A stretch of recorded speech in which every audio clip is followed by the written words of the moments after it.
নমস্কার বন্ধুরা, আমি জ্যোতিষাচার্য চন্দ্রানী ভট্টাচার্য। আপনারা যারা আমার ভিডিওগুলোকে নিয়মিত দেখছেন এবং আপনাদের মূল্যবান মতামত জানাচ্ছেন, তার জন্য আন্তরিক ধন্যবাদ আপনাদের সকলকে। এবং যারা আমার চ্যানেলটিতে নতুন এসেছেন, তাদের সকলের কাছে অনুরোধ, আমার চ্যানেলটিকে অবশ্যই সাবস্ক্রাইব করুন আগামীতে নতুন নতুন জ্যোতিষ সংক্রান্ত ভিডিওর আপডেট পাওয়ার জন্য। চলুন আজকের ভিডিও শুরু করা যাক। বিবাহযোগ্য জাতক জাতিকারা বিয়ের সম্বন্ধ বা প্রস্তাব গ্রহণ করার আগে একটি বিষয় খুব ভালো করে জেনে নিতে চান, সেটি হলো গিয়ে যার সাথে বিয়ে হচ্ছে তার জন্মছকে মাঙ্গলিক যোগটি আছে কিনা। এই মাঙ্গলিক যোগটি যদি থাকে তাহলে পরে তারা বিয়ের ব্যাপারে যথেষ্ট চিন্তায় পড়েন যে এই পাত্র বা পাত্রীকে বাছাই করাটা উচিত হবে কি হবে না। তার জন্য বিভিন্ন সময় তারা অ্যাস্ট্রোলজারদের কাছে আসেন, আমাদের কাছে আসেন এবং আমরা তার প্রশ্নের উত্তর দিয়ে থাকি।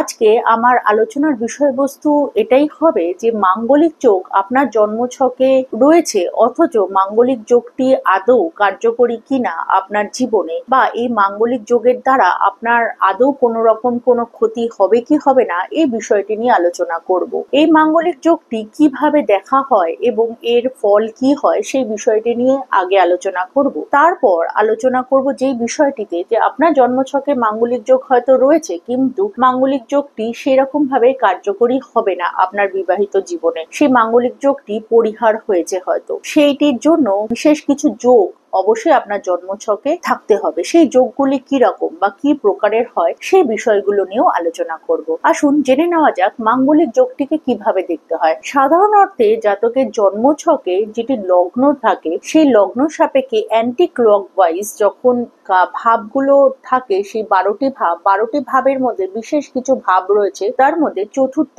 সপ্তম, অষ্টম এবং দ্বাদশ ভাব, এই ভাবগুলো ভীষণভাবে গুরুত্বপূর্ণ থাকে। এই ভাবগুলোতে যদি মঙ্গল গ্রহটি অবস্থান করে থাকে তাহলে পরে মাঙ্গলিক যোগ দেখা হয়ে থাকে। এছাড়াও জাতকের জন্মছকে যেখানে চন্দ্র এবং শুক্র অবস্থান করে থাকে, সেখান থেকেও একই পদ্ধতিতে অর্থাৎ লগ্ন চতুর্থ, সপ্তম, অষ্টম এবং দ্বাদশ স্থানে যদি মঙ্গল গ্রহটি অবস্থান করে তাহলে পরে মাঙ্গলিক যোগটিকে দেখা হয়ে থাকে। এবার প্রত্যেকেরই জন্মছকে এই ভাবগুলোর মধ্যে কোনো না কোনো একটি ভাবে মঙ্গল অবশ্যই অবস্থান করতেই পারে, কারণ মঙ্গল গ্রহটি এই দ্বাদশ ভাবের মধ্যেই অবস্থান করছে এবং এই 12টি ভাবই আপনার জীবনে গুরুত্বপূর্ণ এক একটি ভাব হয়ে থাকে। যেহেতু চন্দ্র, লগ্ন এবং শুক্র এই তিনটি জায়গা থেকেই মঙ্গলকে ক্যালকুলেশন করা হয়ে থাকে বিভিন্ন ভাব সাপেক্ষে, তাই আপনার জন্মছকে এই ভাবগুলোর কোনো না কোনো একটি ভাবে মঙ্গল অবস্থান করতে পারে, তাহলে আপনি মাঙ্গলিক যোগের মধ্যেই পড়ছেন। তো এই মাঙ্গলিক যোগটি কি আদৌ ক্ষতিকর কিনা সেই বিষয়টি আগে জেনে নেওয়া যাক। দেখুন,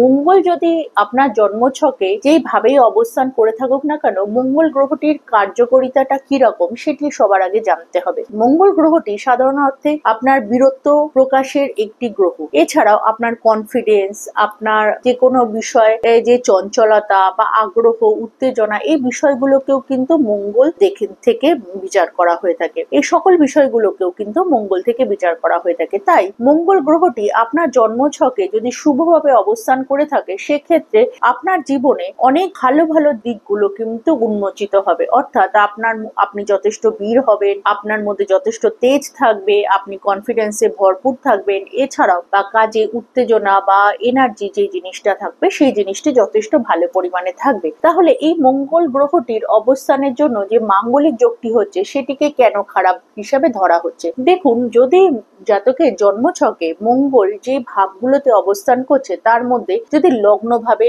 অবস্থান করে থাকে, তাহলে পরে নর্মালি জাতক একটু তেজি হয়ে থাকে বা তার একটু রাগ বা জেদের মাত্রাটা একটু বেশি হয়ে থাকে, তাই এটাকে নেগেটিভ হিসাবে অনেক সময় দেখা হয়ে থাকে মাঙ্গলিক যোগের ক্ষেত্রে। এছাড়া যদি আপনার চতুর্থ ভাবে মঙ্গল অবস্থান করে, মাঙ্গলিক যোগ হিসাবে যেহেতু দেখা হয়ে থাকছে এখান থেকেও, তাই চতুর্থ ভাবে যদি আপনার মঙ্গল অবস্থান করে, সেক্ষেত্রে আপনার মা বা আপনার গৃহের পরিবেশে উত্তেজনা সৃষ্টি হতে পারে, অথবা আপনার মায়ের শরীর স্বাস্থ্য খারাপ হতে পারে, বা আপনার মন মানসিকতার জায়গাতেও কিছু সমস্যা আসতে পারে। অথবা অথবা তার জীবনে বিভিন্ন রকমের সুযোগ সুবিধাতে বাধা আসতে পারে। এবার লগ্ন সাপেক্ষে যদি সপ্তম ভাবে মঙ্গল অবস্থান করে থাকে, সেক্ষেত্রে তার জাতকের জীবনে, বিশেষ করে বিবাহিত জীবনে বিশেষ কিছু সমস্যা বা দাম্পত্য কলহের সৃষ্টি হতে দেখা যায়। এছাড়াও লগ্নের অষ্টম ভাবে যদি মঙ্গল অবস্থান করে বা চন্দ্র সাপেক্ষে বা শুক্র সাপেক্ষে, তাহলে পরেও জীবনে বেশ কিছু সমস্যা আসে দাম্পত্য জীবনে, অথবা কোনো অনিষ্টকারী ফলও জাতক জীবনে পেয়ে থাকে। তার মধ্যে